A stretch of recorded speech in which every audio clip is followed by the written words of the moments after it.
Sometimes the passage of time only makes unsolved mysteries even harder to explain. Information and clues are long lost, and any chance at solving these crimes is almost entirely lost. They will almost definitely always remain an unknown mystery, but there is still a small hope something might be discovered. Number 5. The Shugsborough inscription is a mysterious series of letters carved into an 18th century monument.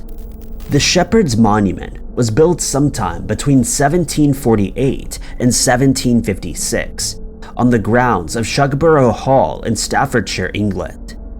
The monument as a whole is designed to look like an ancient Rome or Greek structure, complete with Doric columns and carvings that resemble the Greek god Pan.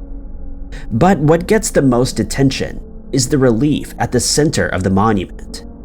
Sculpted by Peter Shoemakers, the image is a reverse of a famous painting at an Arcadia Ego.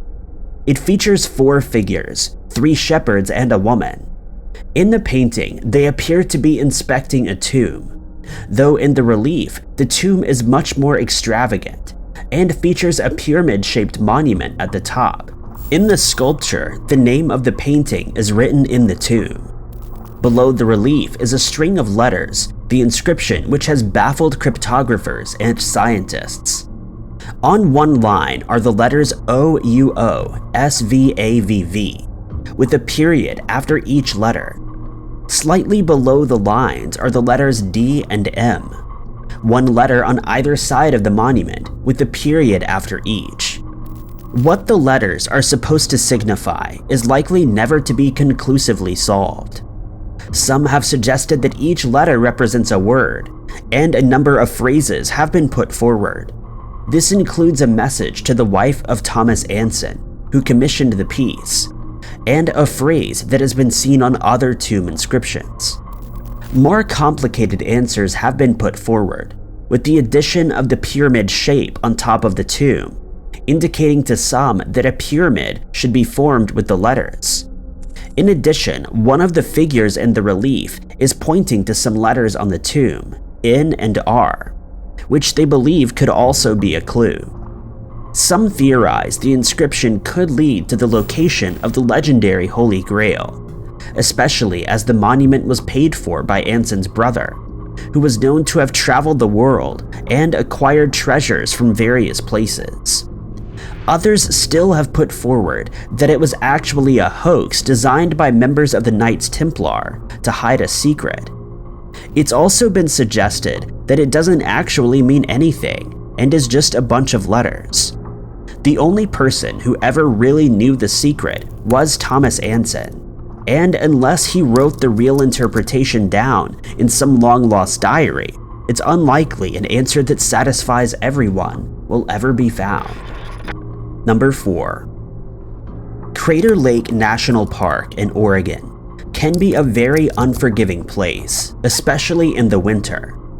The park is home to the deepest lake in the United States, and one of the deepest lakes in the world. For a long time, it was thought that the lake might be bottomless. Surrounding the lake are mountains, steep hills, and picturesque forests.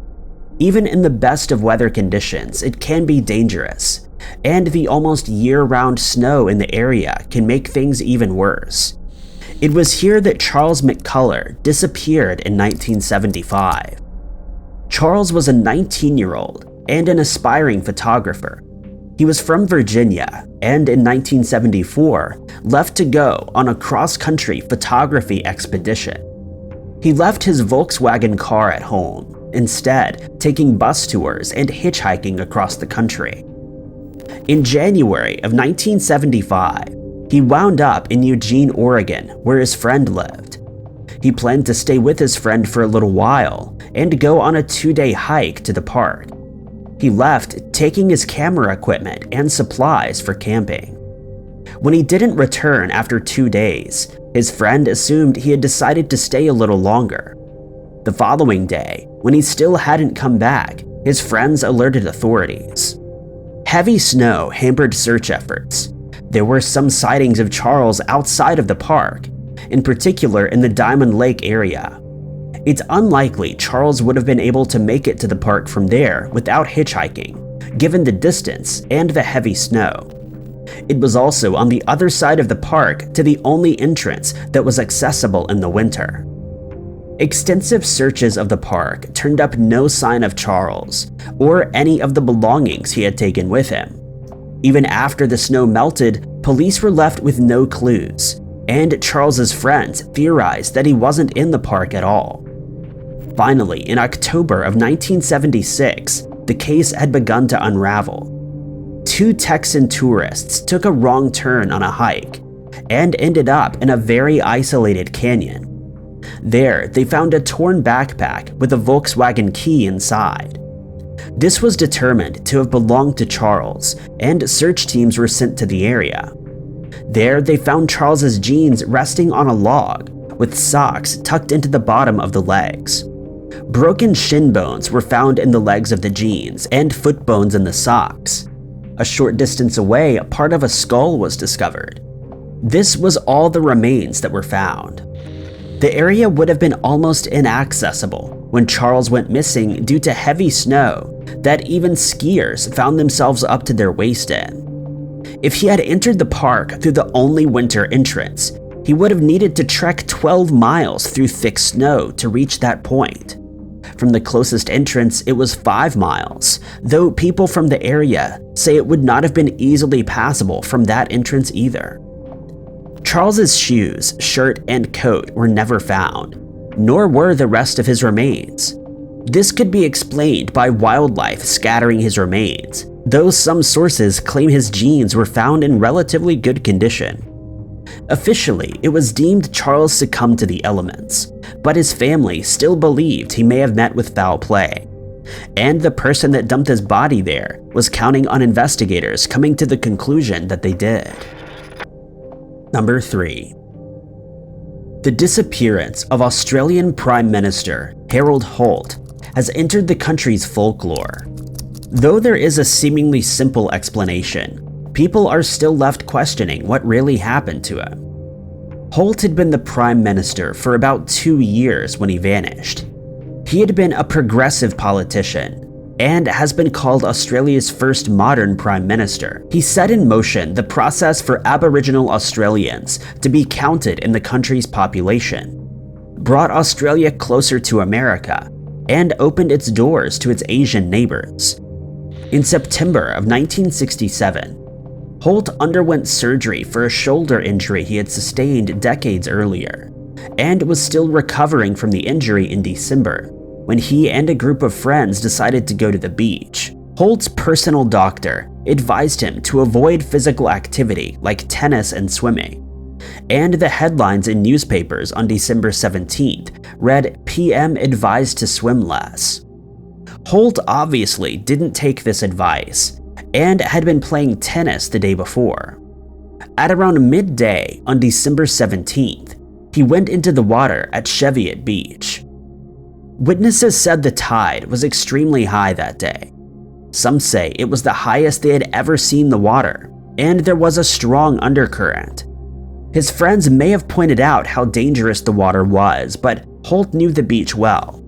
His last words to his friends were that he knew the beach like the back of his hands. Holt swam further and further out until he disappeared beneath the waves and was never seen again. Search and rescue teams quickly went to work, scouring the beach and bay for any trace of Holt, but he was never found. The lack of a body has perpetuated many theories over the years. One wild theory suggested that he was actually a Chinese spy, and had been picked up by a submarine to be taken back to the communist state. Others suggested he had been eaten by a shark. The simplest explanation was that he simply drowned, given the strong currents and his poor physical health. But a comment from the last person to see Holt has left people puzzled. One of the women with him that day said the water around him suddenly became very turbulent and appeared to boil. The conditions seemed to swamp him, and he vanished. Number 2. It was the last day of 1931, and 2 Royal Canadian Mounted Police officers were sent to a secluded cabin in the forests of the country's Northwest Territories. They had reports that a recluse, Albert Johnson, had been poaching in areas reserved for First Nations people. All they wanted was to give him a warning. There were lots of migrants that had recently come to the area, as fur trapping was becoming one of the few ways to make money during the Great Depression. Working in a prohibited space was an easy mistake to make. When they arrived, Johnson didn't respond to knocks at the door. They tried to force open the door, and Johnson opened fire. One of the officers was hit by a bullet, and the others scrambled to get him back to civilization. This dramatically escalated after that. The RCMP returned with reinforcements and threw dynamite onto the roof of his cabin. The cabin collapsed in on itself, and the police closed in to search the rubble for the criminal. But Johnson had survived. He had dug a small trench in his cabin and used it for cover. As soon as police closed in, he opened fire again. For a month and a half, police chased Johnson across mountains and along frozen rivers. On one occasion, he had held himself up at the bottom of a canyon. A fire broke out, and it seemed to the officers that he had been hit. They waited for 2 hours to make sure that he had actually gone down. Then 2 of the officers began to approach him. As soon as they did, he opened fire again, taking the lives of one of the officers. The situation seemed crazy. He had no shelter. The weather hadn't risen above 0 degrees the entire time he had been on the run. He had no food, and he couldn't hunt as the noise would alert authorities to his location. He was likely starving and suffering from frostbite, but had managed to climb a near vertical cliff with very little gear and gave the police the slip multiple times. Eventually, he was surrounded on the Frozen Eagle River. He did not surrender and again tried to attack his way out of the situation, but he was eventually brought down with a bullet to the spine. Police couldn't find any ID or personal mementos on his body, or in the cabin when they searched it. They did find $2,000 in Canadian and US currency, a lot of money at the time. They found some pearls, kidney pills, and gold teeth that didn't match his own. Albert Johnson was believed to be an alias, but his real name was unknown. Photos of the man were spread around Canada, and a few years later, trappers from British Columbia said that they recognized him as Arthur Nelson, who had been in the area about a decade earlier. But Nelson had as little history as Johnson, and it was believed that that too was an alias. Who the man really was remains a mystery. He's been given the name the Mad Trapper, and his story is now infamous. In life, he spoke with a faint Scandinavian accent and is believed he either immigrated from there or his parents had, and he grew up in a bilingual household. Analysis of his teeth determined that he had likely grown up in the American Midwest, and that he had sophisticated dental work done. There are many theories about his identity. The men that knew him as Nelson said he'd been obsessed with finding gold, and some suggest he found what he was looking for and reacted violently to protect his treasure. Another, much more tragic possibility is that he was suffering from mental illness, possibly as a result of serving in World War I, which drove him to those actions. Investigators are still trying to find DNA matches for the Mad Trapper, using genetic genealogy to try to determine his family members and reveal his true name. Number 1. In the early hours of October 26, 1984, 2 truck drivers came across the wreckage of a car. Inside, they found Gunther Stoll, badly in need of medical attention. Gunther told the men he had been traveling with 4 other people, but they were not his friends. Sadly, he passed away en route to the hospital, and the biggest unsolved mystery in German criminal history began. Gunther was a 34-year-old unemployed food technician, living with his wife in Enshausen, Germany. He was prone to bouts of paranoia and would often tell his wife they were going to get him, though he would never explain who they were or why they wanted him. But his wife had gotten used to her husband's delusions. The evening of October 25th was like any other when he suddenly shot out of his chair and said something that roughly translates to, "I get it." He scribbled down a note on a piece of paper, then crossed it out. Without explanation, he then left the house. It was about 11 p.m. and Gunther Stoll drove to his local pub. The other people at the pub said that he was sober when he walked in. He ordered a pint of beer, but before he could drink any of it, he passed out, falling on his face. When he woke up again, he left the pub without saying anything. The next 2 hours of Gunther's night is unaccounted for. He next showed up on the doorstep of a childhood friend who lived about 6 miles away. Given the late hour, she wouldn't let him in and suggested that he go back to his wife or his parents. Gunther gave in but told her that some horrible incidents would take place that night. Gunther disappeared again for another 2 hours before the 2 truck drivers found him. He was in his own car, but in the passenger seat, and for some reason he wasn't wearing any clothes. After he passed away, a post-mortem determined his wounds were due to a car accident. He had been run over. Both truck drivers said that they saw a man in a white jacket running away from the scene. Who the man was remains a mystery. Over the years, there has been a lot of focus on the note that Gunther scribbled down hours before the incident. It read YOGTZE, but nobody has been able to figure out what it meant. Some have suggested it was a license plate number, with O and G being replaced with 0 and 6. Others have said it was something to do with a yogurt, as TZE is a flavoring used in the food. Realistically, it's likely that it had nothing to do with his passing.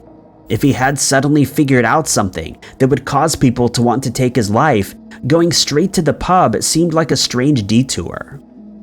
But police do believe someone took Gunther's life. It may have been an accident, as it's possible he was acting erratically in the road, and they tried to cover it up by placing him in the car. But it's unlikely we'll ever discover the truth unless someone comes forward with information all these years later. Thank you guys so much for watching. If you liked this video, be sure to hit that like button. Also, don't forget to subscribe and click that notification bell to keep up to date with all of our future uploads. But I've been Ty Knotts, and I'll catch you guys in the next video.